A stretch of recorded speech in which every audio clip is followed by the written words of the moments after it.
नमस्कार दोस्तों, मेरा नाम है अंकुर चौरसिया। आपका इस वीडियो में स्वागत है। बताएंगे आपको अगले 24 से लेकर के अगले 10 दिनों में किस तरह का मौसम, किस तरह का माहौल आपके इलाके में रह सकता है, कहाँ पर गतिविधियाँ वर्षा की ज़्यादा होने वाली हैं, कहाँ पर होने वाली है काफ़ी कम, कहाँ पर तूफान का साया रहने वाला है, कहाँ पर किस तरह की गतिविधियाँ देखने को मिल सकती हैं, कहाँ पर इंटेंसिटी बारिश काफ़ी अच्छी देखने को मिलेगी।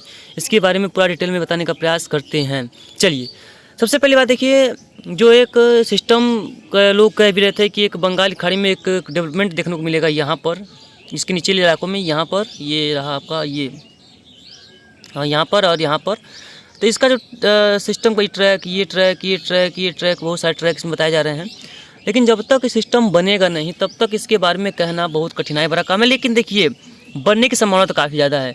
लेकिन जो पश्चिमी भारत में वर्षा चल रही थी, गुजरात में देखा हमने कई इलाकों में काफ़ी भारी ओलावृष्टि हुई है, यानी कि ओले गिरे हैं, नुकसान बहुत ज़्यादा हुआ है। राजस्थान के भी कई इलाकों में ओलावृष्टि हुई है और एमपी के क्षेत्रों में भी बहुत ज़्यादा ओलावृष्टि हुई है, यानी कई इलाकों में काफ़ी ज़्यादा ओलावृष्टि देखने को मिली है। अच्छी खासी ओले गिरे हैं, यानी कि काफ़ी अच्छे यहाँ पर ओले गिरे हैं, जिसकी वजह से कई ज़्यादा नुकसान हुआ। बहुत बड़े बड़े 113 ग्राम के भी ओले राजस्थान में देखने को मिले हैं गिरे हुए, यानी कि यहाँ पर कई इलाकों में काफ़ी ज़्यादा अच्छे खासे ओले गिरे हैं। यहाँ पर इंटेंसिटी बारिश की काफ़ी अच्छी रही है। और हालांकि वर्षा जहाँ पर ज़रूरत थी वहाँ पर तो अच्छी है, लेकिन जहाँ पर ओले गिरे हैं वहाँ पर नुकसान बहुत ज़्यादा हुआ है, जो कि यही है, इसे कहते हैं प्राकृतिक आपदाएं। ये जो है लगातार बढ़ रही हैं, क्योंकि जैसे ही सर्दियों के समय में वर्षा की गतिविधियाँ बढ़ती हैं, प्री मानसून सीजन हो या पोस्ट मानसून सीजन हो, ओलावृष्टि बहुत होती है, यानी कि ओले ज़रूर गिरते हैं।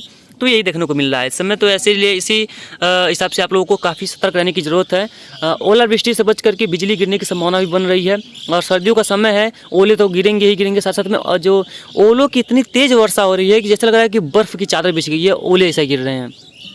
हालांकि अभी कई राज्य में ऐसे हैं जहाँ पर ये ओले नहीं गिरे हैं अभी उस तरह से, तो लोग नहीं विश्वास करते हैं इस सभी चीज़ों पर के, लेकिन ऐसा होता है भाई, ऐसा होता है। चलिए देखते हैं आगे। इसमें देखेंगे तो 29 को देखेंगे तो फिलहाल कोई सिस्टम का बंगाल खाड़ी में नाम निशान नहीं था आज, लेकिन कल देखिए यहाँ पर जो है सिस्टमों का प्रभाव लगातार बढ़ता हुआ दिखाई पड़ रहा है। कई इलाकों में यहाँ पर सिस्टम अच्छे खासे इंटेंसिटी के देखने को मिल रहे हैं। एक अरब सागर में है, एक बंगाली खाड़ी में है, लेकिन बंगाल की खाड़ी जो है सिस्टम वो इंटेंसिफाई होगा, ये जो है लो की तरफ, यानी कि लोवेस्ट हो जाएगा, ये कमज़ोर हो जाएगा। देखेंगे 30 तारीख के आसपास, तो देखिए ये सोमालिया के तट को आसपास पहुंच चुका है, और ये देखिए यहाँ पर एक बार इंटेंसिफाई हो रहा है, यानी कि अपना मजबूती पकड़ रहा है धीरे धीरे। तो ये मजबूत होगा। देखेंगे 1 तारीख के आसपास, तो 1 तारीख के आसपास देखेंगे तो सिस्टम जो है बंगाल की खाड़ी में मजबूत होता हुआ दिखाई पड़ रहा है, और बहुत तेज़ी से स्ट्रॉन्ग होगा, जिसकी वजह से यहाँ पर कई इलाकों में अच्छी खासी रेनफॉल तटीय इलाकों पर देखने को मिलेगी। तूफान भी यहाँ पर देखने को मिल सकता है, तूफान रफ्तार से हवाएं चलेंगी, जिसकी वजह से कई इलाकों में काफ़ी अच्छी खासी रेनफॉल देखने को मिलेगी। कई इलाकों में काफ़ी अच्छी खासी रेनफॉल होगी। यहाँ पर देखेंगे तो ये देखिए यहाँ पर बंगाल की खाड़ी में इंटेंसिटी काफ़ी ज़्यादा वर्षा की बढ़ जाएगी। कई इलाकों में काफ़ी तेज़ वर्षा होगी, मूसलाधार बारिश देखने को मिलेगी। और यहाँ पर देखेंगे तो बंगाली खाड़ी में जो सिस्टम है चक्रवाती तूफान, वो बढ़ रहा है, बहुत तेज़ी से आगे की तरफ बढ़ रहा है, और अपना बहुत तेज़ी से एक रूप बढ़ा रहा है, एक इंटेंसिफाई हो रहा है। हालांकि कई लोगों का मानना ये है कि ये तूफान जो है बहुत ज़्यादा मजबूत नहीं होगा, लेकिन हमको ऐसा लग रहा है कि ये सीवियर या वेरी सीवियर साइक्लोनिक स्टॉर्म तक पहुँच सकता है, यानी कि एक स्ट्रॉन्ग सिस्टम बन सकता है। 3 का देखेंगे तो ये दिखाई दे रहा है कि जो अभी भी कल, यानी कि कल दिखा रहा था ECMWF, वो आज भी अभी शो कर रहा है कि ये जो है सिस्टम ये इंटेंसिफाई होकर के तमिलनाडु के कोस्ट के साथ साथ आंध्र प्रदेश के कोस्ट को जाकर के प्रभावित करेगा, यानी कि इसका जो प्रभाव काफ़ी ज़्यादा देखने को मिल सकता है कई इलाकों में। 3 तरीके से देखेंगे, देखिए फिर से दिखा रहा है कि आंध्र प्रदेश और तमिलनाडु के कोस्ट के आसपास ये जा रहा है, यानी काफ़ी ज़्यादा ये इंटेंसिफाई हो रहा है और धीरे धीरे ये तट के करीब पहुँच रहा है। 4 के आसपास देखेंगे, देखिए दिखाया तट के आसपास काफ़ी ज़्यादा करीब है, और 5 के सुबह देखेंगे तो ये आंध्र प्रदेश और तमिलनाडु के बीच के कोस्ट पर ये लैंडफॉल करता हुआ नज़र आ रहा है। उसके बाद ये देखिए लैंडफॉल कर गया, यानी कि तट को पार कर चुका है।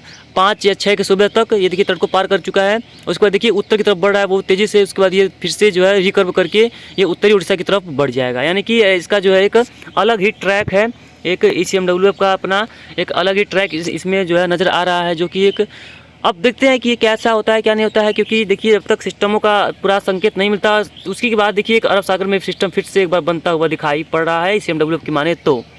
चलिए अब JFS की मानते हैं, JFS क्या कहता है। तो JFS में देखेंगे, देखिए इसमें आज भी 28 का दिन है। आज देखिए इस तरह से अभी जो क्लाउडिंग जो हवाओं का पैटर्न है कुछ इस तरह से रहा है। देखिए इस तरह की गतिविधियाँ देखने को मिली हैं। यहाँ पर इस तरह की इंटेंसिटी बारिश की हुई है, कुछ इलाकों में तेज़ हुई है, कुछ इलाकों में कम हुई हैं।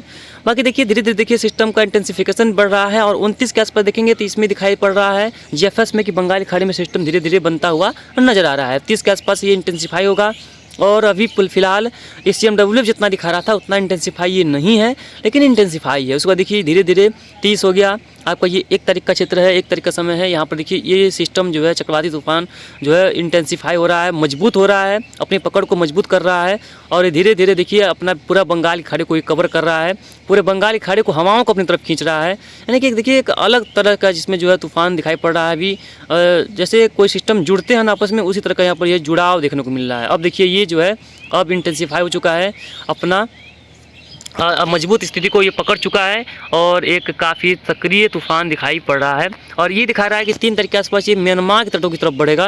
ये देख पा रहे ये म्यांमार के तटों की तरफ बढ़ता हुआ दिखाई पड़ रहा है, यानी कि काफ़ी तेज़ी से म्यांमार की तरफ बढ़ता हुआ दिखाई पड़ रहा है। इसका भारत के तटों से करीब करीब वास्ता तो होगा, यानी कि तट के करीब से गुजरेगा, लेकिन ये म्यांमार के तटों की ओर जाएगा ऐसा दिखाई पड़ रहा है। तो कुछ अब अजीब अजीब दास्तान दिखाई पड़ रहे हैं अभी मॉडल्स के हिसाब से। कोई दिखा रहा है कि आंध्र प्रदेश पर लैंडफॉल करेगा, कोई दिखा रहा है सीधे सीधे म्यांमार पर लैंडफॉल करेगा, यानी कि थोड़ा बहुत भी अंतर नहीं है।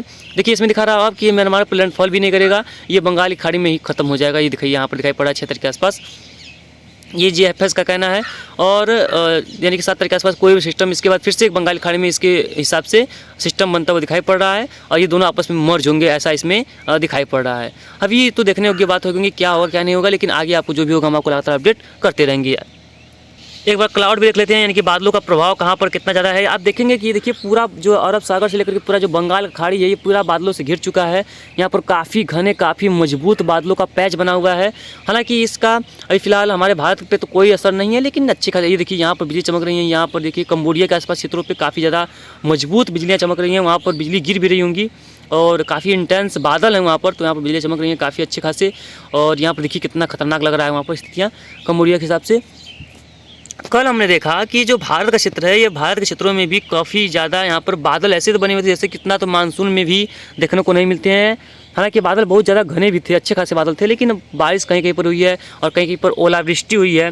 तो एक बुरी खबर है जहाँ पर ओलावृष्टि हुई है, क्योंकि वहाँ पर बहुत ज़्यादा नुकसान देखने को मिला है। यानी कि ओलावृष्टि से नुकसान बहुत हद तक ज़्यादा हुआ है। यहाँ पर स्थितियाँ थोड़ी सी बेकार होती हुई दिखाई पड़ी हैं, तो यहाँ पर लोगों को सतर्क रहने की काफ़ी आवश्यकता होगी। और बादल तो भाई काफ़ी ज़्यादा मजबूत हैं, बने हुए हैं।